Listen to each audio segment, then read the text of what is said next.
Hi everyone, welcome back to our channel.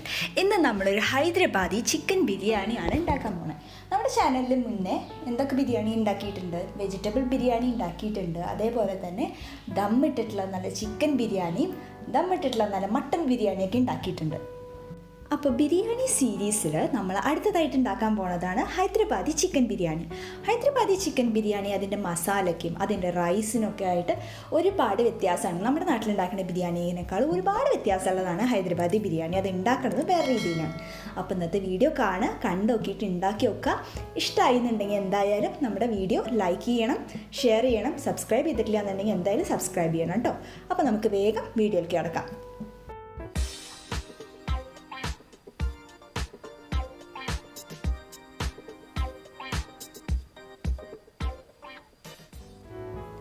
ഇതിൻ്റെ മസാല കൂട്ടിനായിട്ടാണ് ഞാൻ എടുത്തു വെച്ചിരിക്കുന്നത് കേട്ടോ.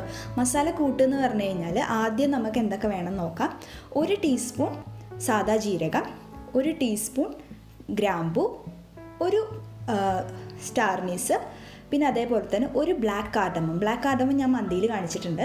അതേപോലെ 1 ടീസ്പൂൺ ഷാഹിജീര, ഒരു 7-8 പീസ് നമ്മുടെ ഏലക്കായ, പിന്നെ 2 വലിയ കഷ്ണം പട്ട, ഒരു 2 ടീസ്പൂൺ കുരുമുളക്, പിന്നെ നമ്മുടെ ജാതിപത്രി എന്ന് പറഞ്ഞിട്ട് മേടിക്കാൻ കിട്ടില്ല, ജാതിപത്രി. ജാതിക്കല്ല, ജാതിപത്രിയാണ്. നമുക്കതിൻ്റെ തോൽ ആണ് നമുക്ക് ആവശ്യമുള്ളത്. അപ്പോൾ ഇതൊക്കെ കൂടി നമുക്ക് മിക്സിയിലിട്ട് നന്നായിട്ട് പൊടിച്ചെടുക്കണം. ഇതാണ് നമ്മുടെ ബിരിയാണിക്ക് വേണ്ടിയിട്ട് ഉപയോഗിക്കണം മസാല. അപ്പം ഞാനിത് പോയിട്ട് പൊടിച്ചെടുക്കാൻ പോവാണ് കേട്ടോ.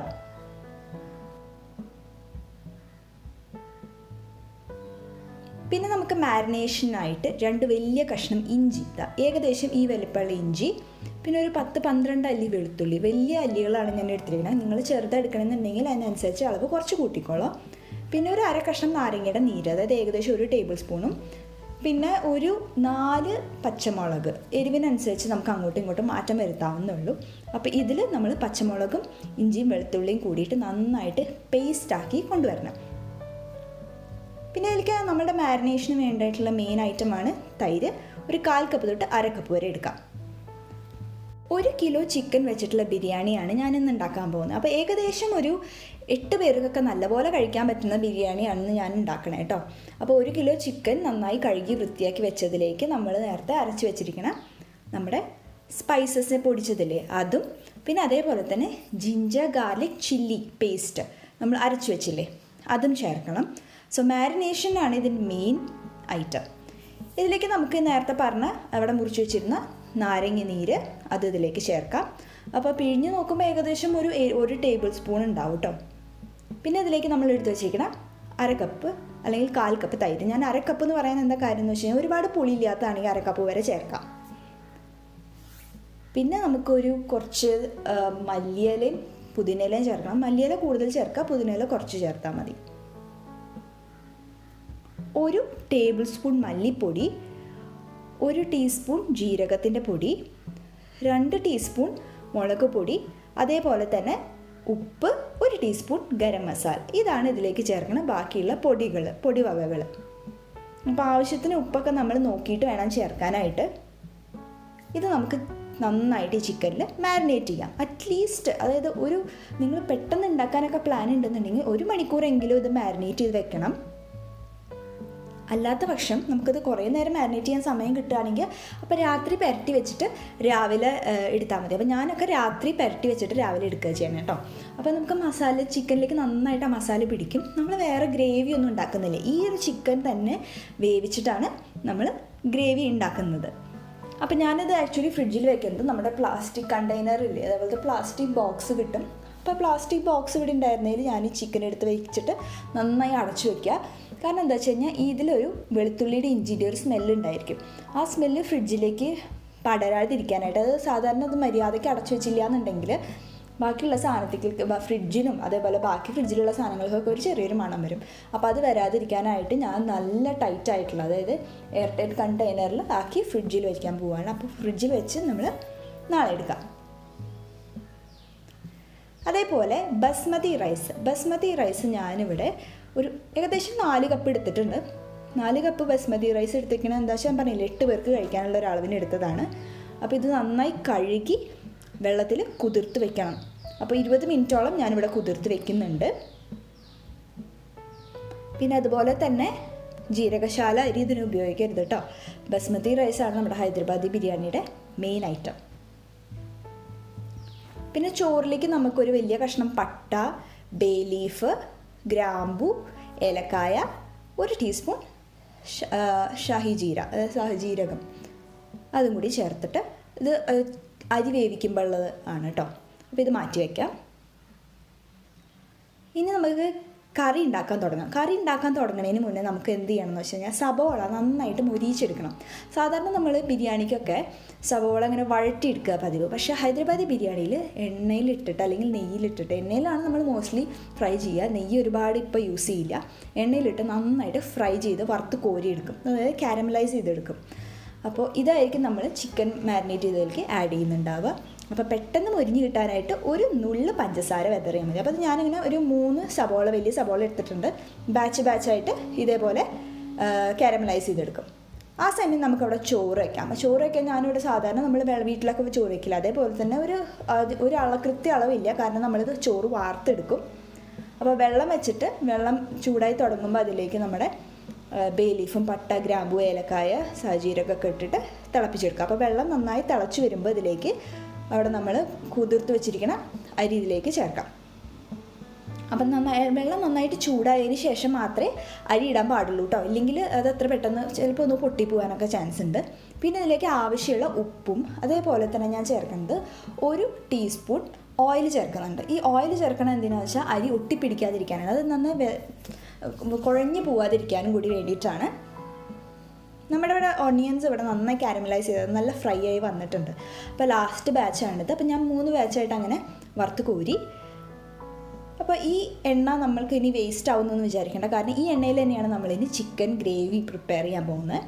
അപ്പോൾ ഈ എണ്ണയിലേക്ക് ചിക്കൻ വെച്ച് കൊടുക്കുക, മസാലയോട് കൂടിയിട്ട് ചിക്കൻ വെച്ച് കൊടുക്കുക. എന്ത് ചെയ്യണമെന്ന് വെച്ച് കഴിഞ്ഞാൽ ആ വെളുത്തുള്ളി ഇഞ്ചിൻ്റെയൊക്കെ പച്ചമണം പോണ വരെ അങ്ങോട്ടും ഇങ്ങോട്ടും തിരിച്ച് മറച്ച് ഇട്ട് കൊടുക്കുക. അപ്പോൾ വേവാനുള്ള സമയമൊന്നും കിട്ടില്ല, പക്ഷേ ആ വെളുത്തുള്ളി ഇഞ്ചിയുടെ ആ പച്ചമണം ആ എണ്ണയിൽ കിടന്നിട്ട് ഒന്ന് പോകണം. അതിൻ്റെ മുകളിലേക്ക് നമുക്ക് ഇവിടെ ഒരു സബോളം വറുത്ത് വെച്ചിട്ടില്ലേ, അതിൻ്റെ ഒരു 1/4 ഭാഗം ഇതിലേക്ക് ചേർക്കുക. ബാക്കി 1/4 ഭാഗം നമുക്ക് റൈസിൻ്റെ മുകളിൽ ഇടാനായിട്ട് വെക്കുക. അപ്പോൾ ഒരു 1/4 ഭാഗത്തോളം സവോള ഞാൻ ഇതിലേക്ക് ഇട്ടിട്ടുണ്ട്. അപ്പോൾ ഞാൻ പറഞ്ഞ പോലെ അങ്ങോട്ടും ഇങ്ങോട്ടും ഇടയ്ക്കൊന്ന് തിരിച്ച് മറിച്ചിട്ട് കൊടുക്കണം. ഇപ്പോൾ 2 സൈഡിലെയും ആ വെളുത്തുള്ളിൻ്റെയും ഇഞ്ചിൻ്റെയും ആ മണമൊക്കെ ഒന്ന് മാറി വരണം കേട്ടോ. അതുവരെ നമുക്ക് ഇതുപോലെ ഒരു ലോ ടു മീഡിയം ഫ്ലെയിമിലിട്ടിട്ട് ഇതിൻ്റെ ആ മണം പോണവരെ വെയിറ്റ് ചെയ്യാം.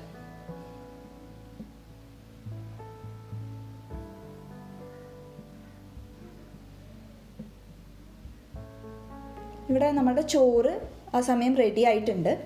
ചോറ് റെഡി ആയതെന്ന് പറഞ്ഞു കഴിഞ്ഞാൽ ഒരു 1/4 ഭാഗം വേവായാൽ മതി. കൈ കൊണ്ട് എടുത്തിട്ട് അമർത്തി നോക്കുമ്പം അതിങ്ങനെ വല്ലാണ്ട് പ്ലീനായി പോകരുത് കേട്ടോ.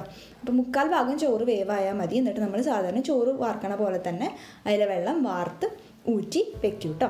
അപ്പോൾ ഞാനത് അവിടെ ചെയ്യട്ടെ.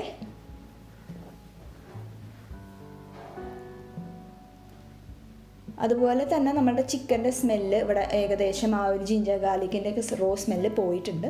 അപ്പോൾ ഞാനതിലേക്ക് 1 കപ്പ് വെള്ളം ചേർത്തിട്ട് ലോ ടു മീഡിയം ഫ്ലെയിമിൽ, അതായത് ലോ ടു മീഡിയം ഫ്ലെയിമിൽ ഉണ്ടായിരുന്നതിന് ലോ ഫ്ലെയിമിലേക്കാക്കി 15 to 20 മിനിറ്റ് അടച്ചു വെച്ച് വേവിക്കണം. അപ്പോൾ ഇതിലേക്ക് ആവശ്യമുള്ള ഉപ്പൊക്കെ നമ്മളിപ്പോൾ തന്നെ നോക്കുക, അതായത് ഉപ്പൊക്കെ പാകമല്ല എന്നുണ്ടെങ്കിൽ ഉപ്പ് ചേർക്കുക. അതേപോലെ തന്നെ എന്തെങ്കിലും എരിവോ അങ്ങനെ എന്തെങ്കിലും പുളിയോ ഒക്കെ കുറവുണ്ടോ എന്ന് നമ്മൾ ഇതൊന്ന് തിളച്ച് വരുമ്പോൾ ഒന്ന് നോക്കിയാൽ മതി. അപ്പം ഞാനിവിടെ ഒരു ചെറിയ പാത്രം എടുത്തത്, എൻ്റെ കയ്യിൽ കടായി ഉണ്ടായിരുന്നു, ഞാൻ കടായിൽ എടുക്കണ്ടെന്ന് വിചാരിച്ചിട്ട് ഇതിൽ തന്നെ അങ്ങോട്ട് വെന്ത് കിട്ടിക്കോളും എന്ന് വിചാരിച്ച് ഇത് തന്നെ വെച്ചു എന്നുള്ളൂ. അപ്പോൾ ചിക്കൻ നന്നായിട്ട് തിളച്ച് വരുന്നുണ്ട്. അപ്പോൾ ഞാനിതിലേക്ക് എനിക്കൊരു നുള്ളു ഉപ്പ് കുറവാണോ എന്നൊരു സംശയം തോന്നി. അപ്പോൾ ചെറുതായിട്ടൊന്ന് ഉപ്പിട്ടിട്ട് അങ്ങോട്ടും ഇങ്ങോട്ടും ഇളക്കി വെക്കാൻ പോവാണ്. എന്നിട്ട് എന്ത് ചെയ്യുമെന്ന് വെച്ചാൽ വീണ്ടും ഞാനിത് അടച്ച് വെച്ചിട്ട് വേവിക്കും. ഈ പറഞ്ഞ പോലെ ചിക്കൻ നന്നായി വെന്ത് വരണ വരെ, കുഴഞ്ഞു പോകരുത് കേട്ടോ, നന്നായി വെന്ത് വരണ വരെ ഞാനിത് അടച്ചു വെച്ച് വേവിക്കുന്നുള്ളൂ. ഇതാ നന്നായി ചിക്കൻ വെന്ത് വന്നിട്ടുണ്ട്. പക്ഷേ അതിൽ കുറേ ഗ്രേവി ഉണ്ട്, ഇത്രയും ഗ്രേവി നമുക്ക് ആവശ്യമില്ല.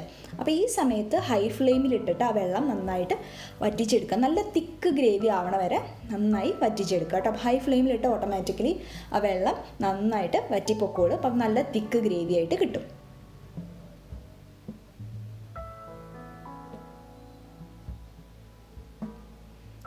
ഏകദേശം ഈ ഒരു തിക്നെസ് ലെവൽ നമുക്ക് വേണം. അപ്പോൾ ഇത്ര മതി. കാരണം എന്താ വെച്ചാൽ ഹൈദരാബാദി ബിരിയാണിയിൽ നമ്മൾ ഒരുപാട് ഗ്രേവി ആയിട്ടൊന്നും കാണില്ല, എല്ലാം ചിക്കനിൽ തന്നെ നന്നായി പിടിച്ചിരിക്കണ പോലെ ആയിരിക്കും ഉണ്ടാവുക. അപ്പോൾ നമുക്കിനി ദമ്മിടാം. ലാസ്റ്റ് പരിപാടിയാണ് ദമ്മിടൽ. ദമ്മിടാനായിട്ട് ഞാനൊരു കടായിൽ അത്യാവശ്യം നല്ലപോലെ നെയ്യ് ഒഴിച്ചിട്ട് വെച്ചിട്ടുണ്ട്. അതിലേക്ക് ഇപ്പോൾ നിങ്ങൾക്ക് ലെയർ ചെയ്യണത് നിങ്ങളുടെ ഇഷ്ടത്തിനനുസരിച്ചിട്ടാണ് കേട്ടോ. വേണമെങ്കിൽ ആദ്യം കറി ഇട്ടിട്ട് മുകളിൽ റൈസ് മാത്രം ഇടാം. അപ്പോൾ ഞാനിതൊരു 3 ലെയർ ആക്കാമെന്ന് വിചാരിച്ചിട്ട് ചോറും അതിൻ്റെ മുകളിൽ ചിക്കൻ വിത്ത് ഗ്രേവി, അതിൻ്റെ മുകളിൽ വീണ്ടും ചോറ്, അങ്ങനെ വെക്കാമെന്ന് വിചാരിച്ചു. പിന്നെ അതേപോലെ തന്നെ നിങ്ങളുടെ കയ്യിൽ റെഡ് കളർ ഉണ്ട് എന്നുണ്ടെങ്കിൽ, നിങ്ങൾക്ക് കളർ ചേർക്കണം എന്നുണ്ടെങ്കിൽ അത് ചേർക്കാം. പക്ഷേ അത് ഒട്ടും റെക്കമെൻഡഡ് അല്ല. ഞാനിപ്പോൾ എന്ത് ചെയ്തു എന്ന് വെച്ച് കഴിഞ്ഞാൽ വീഡിയോയ്ക്ക് വേണ്ടിയിട്ട് റെഡ് കളറ് വേറൊരു സാധനം കൂടി ഉണ്ടാക്കാനും കൂടി വേണ്ടി പ്ലാൻ ചെയ്തപ്പോൾ റെഡ് കളർ മേടിച്ചിട്ടുണ്ടായിരുന്നു. അപ്പോൾ ഞാൻ വിചാരിച്ചു എന്തായാലും ഹൈദരാബാദി ബിരിയാണി ഉണ്ടാക്കുമ്പോൾ അതിൻ്റെ ഒരു കളർ ഡിഫറൻസ് ഉണ്ടല്ലോ, റെഡും യെല്ലോ.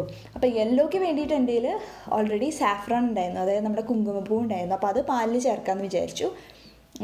റെഡ് കളർ ഞാൻ കുറച്ച് ചേർക്കുന്നുണ്ട്. ഇത് റെക്കമെൻഡഡേ അല്ല, കാരണം നമ്മൾ കെമിക്കൽസ് വെറുതെ കഴിക്കണം എന്നില്ല. പക്ഷേ ഫോട്ടോയ്ക്ക് വേണ്ടിയിട്ട് അല്ലെങ്കിൽ വീഡിയോയിൽ നല്ല ഭംഗി വരാൻ വേണ്ടിയിട്ട് ഞാൻ വളരെ കുറച്ച് എടുത്തിട്ടുള്ളൂ കേട്ടോ. എനിക്ക് തന്നെ ഇടുമ്പോൾ ഒരു സമാധാനം ഉണ്ടായില്ല, പക്ഷേ സ്റ്റിൽ അതൊരു ഭംഗിക്ക് വേണ്ടിയിട്ട് ഞാൻ ചേർക്കണമെന്നുള്ളൂ. പിന്നെ ഓരോ ലെയർ ചെയ്യുമ്പോഴും അതിലേക്ക് നമ്മുടെ സബോള വറുത്തതും അതേപോലെ തന്നെ പുതിന, മല്ലിയില ഒക്കെ ചേർക്കാനായിട്ട് മറക്കരുത്. കുറച്ച് ചേർത്താൽ മതി കേട്ടോ, ഓവറാക്കരുത്. കാരണം എന്താ വെച്ചാൽ ഓവറാക്കി കഴിഞ്ഞാൽ രസം ഉണ്ടാവില്ല. അപ്പോൾ ലാസ്റ്റ് ലെയറാണിത്. അപ്പോൾ ചിക്കൻ ഓൾമോസ്റ്റ് 4 പീസാണ് ഞാൻ വെക്കണത്. അപ്പോൾ 4 പീസ് ഇവിടെ, 4 പീസ് അതിൻ്റെ തൊട്ട് താഴത്തെ ലെയറും വെച്ച് വീണ്ടും ചോറ് അതിൻ്റെ മുകളിൽ ഇടാണ് കേട്ടോ. അപ്പോൾ എന്തായാലും നിങ്ങൾ ബിരിയാണി ഉണ്ടാക്കുന്നുണ്ടെന്നുണ്ടെങ്കിൽ എപ്പോഴും നമുക്ക് സത്യം പറഞ്ഞാൽ നമ്മൾ മലയാളികൾക്ക് നമ്മുടെ കോഴിക്കോടൻ ബിരിയാണിയൊക്കെയാണല്ലോ ഭയങ്കര ഇഷ്ടം, ആ കുഞ്ഞി അരിയൊക്കെ വെച്ച് കഴിക്കണത്. പക്ഷേ എപ്പോഴെങ്കിലുമൊക്കെ ഹൈദരാബാദി ബിരിയാണി എന്തായാലും ട്രൈ ചെയ്ത് നോക്കണം എന്ന് പ്ലാൻ ചെയ്യുന്നുണ്ടെങ്കിൽ എന്തായാലും ഇതുണ്ടാക്കി നോക്കണം. അപ്പോൾ ലാസ്റ്റ് ലെയറിൽ ഞാൻ ഒരു സൂത്രപ്പണി കൂടി ചെയ്യുന്നുണ്ട്. അതായത് പുതിന, മല്ലി അതേപോലെ സബോള വറുത്തതും കൂടി ചേർത്തതിൻ്റെ കൂടെ ഒരു നുള്ള് ഗരം മസാല മുകളിൽ ഇങ്ങനെ വെതറി കൊടുക്കുന്നുണ്ട്. അത് ആഡ് ചെയ്യുമ്പോൾ നല്ല ഒരു ഫ്ലേവറും സ്മെല്ലും വരും. പിന്നെ അതേപോലെ സാഫ്രോൺ ചെറു ചൂടുള്ള പാലിൽ കലക്കിയിട്ട് എടുത്തിട്ടുണ്ട്. അതേപോലെ ഇപ്പോൾ സാഫ്രോൺ ഇല്ലയെന്നുണ്ടെങ്കിൽ മഞ്ഞ കളർ അതൊന്നും പ്രശ്നമല്ല കേട്ടോ. അതില്ലയെന്നുണ്ടെങ്കിൽ കുഴപ്പമൊന്നുമില്ല. അല്ല നിങ്ങൾക്ക് ഒരു ഭംഗിക്ക് വേണമെന്നുണ്ടെങ്കിൽ കുറച്ച് മഞ്ഞൾപ്പൊടി പാലിൽ കലക്കിയിട്ട് ഒഴിച്ചാൽ മതി. അവസാനമായിട്ട് നമുക്കൊരു 2 ടേബിൾ സ്പൂൺ നെയ്യ് ഇതിലേക്ക് ചേർക്കാം. നെയ്യിൻ്റെ അളവൊക്കെ നിങ്ങളുടെ ഇഷ്ടത്തിനനുസരിച്ചിട്ടാണ്. നിങ്ങൾക്ക് കൂടുതൽ ചേർക്കണം എന്നുണ്ടെങ്കിൽ ചേർക്കാം.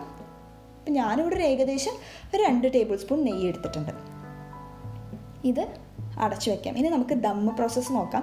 ഈ പാത്രത്തിൽ ഒരു ചെറിയ ഒരു എയർ പോകാനായിട്ട് ഒരു ഹോളുള്ള കാരണം ഞാൻ ജസ്റ്റ് ടിഷ്യൂ വെച്ചിട്ട് ക്ലോസ് ചെയ്ത് വെക്കുകയാണ് കേട്ടോ. കാരണം നമ്മൾ ദം ചെയ്യുമ്പം ആവിയൊന്നും പുറത്തേക്ക് പോകാൻ പാടില്ലല്ലോ.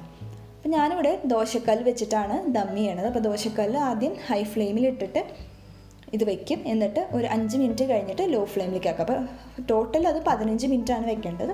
ഒരു 5 മിനിറ്റ് ഹൈ ഫ്ലെയിം വെച്ചിട്ട് അതിന് ഫ്ലെയിം റെഡ്യൂസ് ചെയ്യും. ഒരു 10 മിനിറ്റ് ലോ ഫ്ലെയിം വയ്ക്കും. ഇത്രയേ ഉള്ളൂ ടോട്ടൽ ദം പ്രോസസ്സ്. നമ്മുടെ ദം ബിരിയാണി ഇവിടെ റെഡി ആയിട്ടുണ്ട്. മുകളിലൊക്കെ നന്നായിട്ട് ആവിയൊക്കെ വന്ന് മുകളിൽ തൊടുമ്പോൾ നല്ല ചൂടുണ്ട് കേട്ടോ. അപ്പോൾ നമുക്കിതൊന്ന് തുറന്ന് നോക്കാം. നന്നായിട്ട് ചൂടൊക്കെ കയറി ദം പ്രോസസ്സൊക്കെ അടിപൊളിയായിട്ട് നടന്നിട്ടുണ്ട്. ഇപ്പം നമുക്ക് എപ്പോഴും കനലിലൊന്നും എടുക്കാൻ പറ്റില്ലല്ലോ. അപ്പോൾ ഇങ്ങനെ ചെയ്താലും മതി. ഇങ്ങനെ ചെയ്താലും നമുക്ക് കുഴപ്പമൊന്നുമില്ല, ദം ടേസ്റ്റൊക്കെ വരും.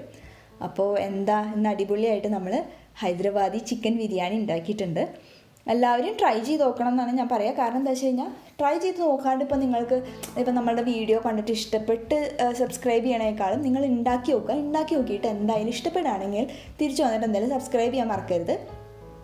അല്ലാണ്ട് സബ്സ്ക്രൈബ് ചെയ്താലും കുഴപ്പമൊന്നുമില്ല. പക്ഷേ ഞാൻ പറയണതാണ്, ഉണ്ടാക്കി നോക്കിയിട്ട് ഇഷ്ടപ്പെടുകയാണെങ്കിൽ എന്തായാലും നിങ്ങളുടെ അഭിപ്രായങ്ങളും പറയണം നമ്മുടെ കമൻറ്റ് ബോക്സിൽ.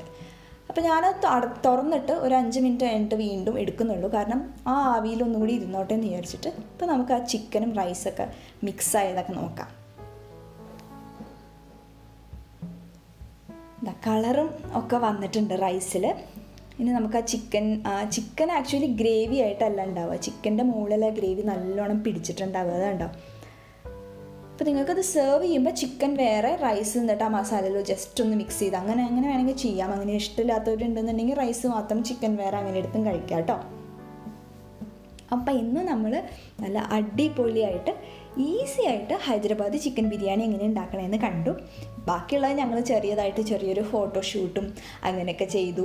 പിന്നെ നമ്മളുടെ ഇൻസ്റ്റാഗ്രാം ഫോളോ ചെയ്യുക, ഞാൻ ലിങ്ക് ഡിസ്ക്രിപ്ഷൻ ബോക്സിൽ കൊടുക്കാം. ഇതേപോലെ നല്ല നല്ല ഫുഡ്സിൻ്റെ ഫോട്ടോസൊക്കെ നമ്മൾ ഇൻസ്റ്റാഗ്രാമിൽ ഇടുന്നതായിരിക്കും. അപ്പോൾ എല്ലാവരും കണ്ടു നോക്കിയിട്ട് ഇഷ്ടമാവുകയാണെന്നുണ്ടെങ്കിൽ ബാക്കിയുള്ളവർക്കും കൂടി ഷെയർ ചെയ്തിട്ട് നമ്മുടെ ചാനലിൽ സബ്സ്ക്രൈബ് ചെയ്യാൻ പറയണം കേട്ടോ. മെയിനായിട്ട് എല്ലാവരും ഉണ്ടാക്കി നോക്കണം. ഞാനതാണ് എപ്പോഴും എടുത്ത് പറയണത്. ഉണ്ടാക്കി നോക്കിയിട്ട് നിങ്ങൾക്ക് ഇഷ്ടമാവും എന്തായാലും. ഇവിടെ എല്ലാവർക്കും ഇഷ്ടപ്പെട്ടു. അപ്പോൾ ഇന്നത്തെ വീഡിയോ ഇവിടെ അവസാനിക്കുകയാണ്. നമുക്കിനി നെക്സ്റ്റ് വീഡിയോ ഞാൻ ഒരു സർപ്രൈസ് പ്ലാൻ ചെയ്യുന്നുണ്ട്. അപ്പോൾ നെക്സ്റ്റ് വീഡിയോയിൽ നമുക്ക് വീണ്ടും കാണാം. സപ്പോർട്ട് ചെയ്യണം. Thanks for watching. ബൈ.